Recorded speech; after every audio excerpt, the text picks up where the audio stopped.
Cush got excited. Tell me one of your stories?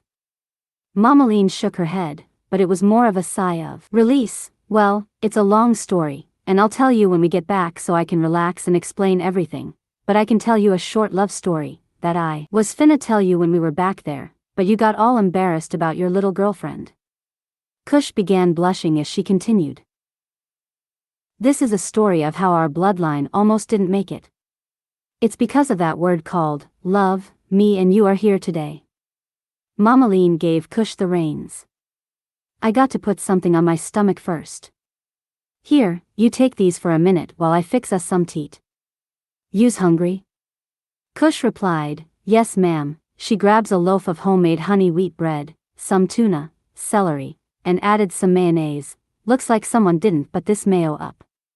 Valley, that man is a damn slob, can't clean up nothing, and act like he can't put up nothing either. What is a few steps to put this in the icebox? If this mayo done gone bad. Mammalean looked at the jar careful, but it still looks good, I think. Adding a small amount of mustard and she whips them up some sandwiches. Let Mammalean tell you of a beautiful love story. Everyone knew Mammalean loved to tell stories of love and determination. It was part of her gift, and she enjoyed it. She placed the condiments in some ice and handed Cush a tuna fish sandwich saying, this is based off a true story. It actually happened. Rubbing her hands with her fingers. Where do I start? Well, about 1200 years ago, or so I guess, back in 1992, when Ajani, our ancestor, most people knew him as Dasinga, when his firstborn son was born, named Justin. You see, our descendant, in which our bloodline flows, had the same name as his brother after he died at age 26 of sickle cell anemia, back in a time when marriage was a complicated thing for people of color. Slavery had ended about 120 years or so. Jim Crow laws were still in effect, but hidden. Women were given education, and men, well, not so much. There was a great division, but this was a well-thought-out plan by the majority, and they started separating us without us knowing it. The women became the breadwinners, and men, well again, they were being rejected for not being the providers of the household. A well-thought-out plan, if I must say so, myself.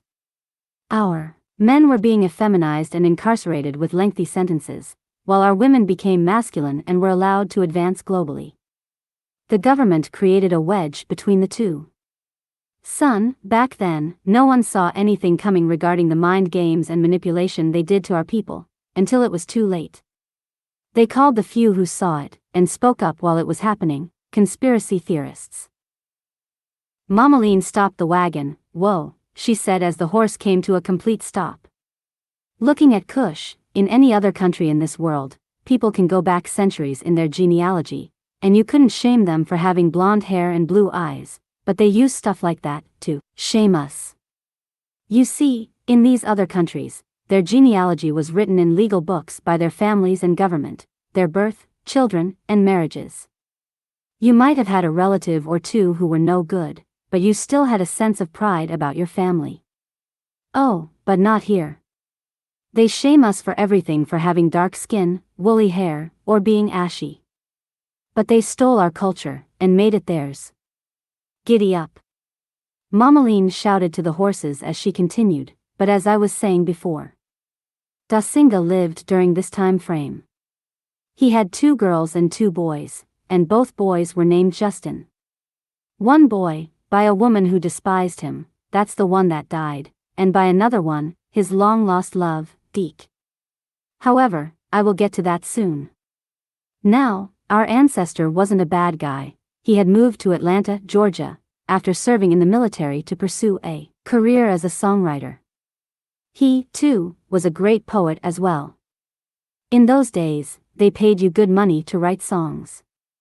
She smiled. He called it poetry in motion. During that time, we had presidents, nationwide military units, and you had to pay rent and mortgages.